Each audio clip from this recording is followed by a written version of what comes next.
What you're currently seeing on screen is Paqueta Island. On paper, this island sounds like absolute paradise. There's no cars allowed on it, it's full of trees and beaches, and has a year-round temperature of 30 degrees. However, over the past 12 months, it's been the subject of investigations from FIFA, UEFA, the FA, and a plethora of disgruntled betting companies. Let me explain why. As I'm sure you're all aware, Paqueta has been charged by the FA on 4 counts of purposely getting himself booked in order to distort the betting market. The 4 games in question were spread over a year across 2022 and 2023 against Leicester, Villa, Leeds, and Bournemouth. Curiously, it was the last of those which alerted the relevant authorities through West Ham shirt sponsors Betway. You really couldn't make it up, as suspicious betting patterns surrounding his injury time booking came to light. Here's where things begin to get mighty fucked up. The punters in question all but the maximum stake permitted on a yellow card, which most operators cap at around £200, all while doing so after creating new accounts. This, unsurprisingly, triggered one of many color-coded warnings used by betting companies to monitor suspected foul play. Another thing they had in common is that they were coming from accounts based in Paqueta, the aforementioned island off the coast of Rio de Janeiro. Just to clear up any confusion,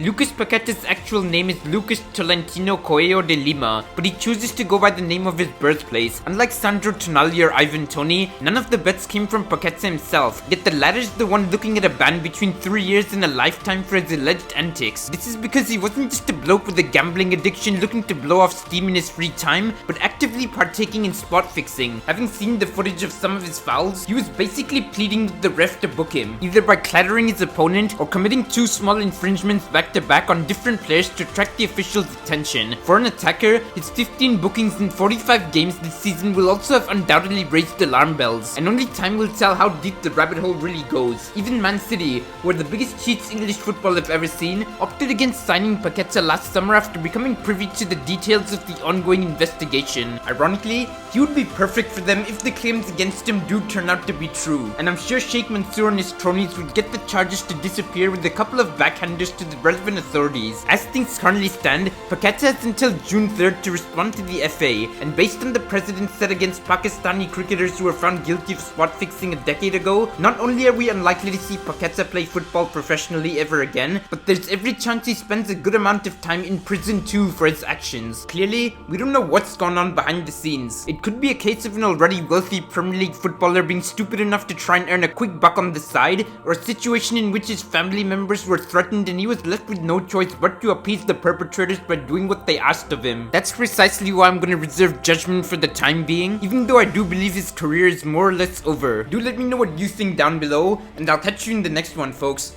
Peace.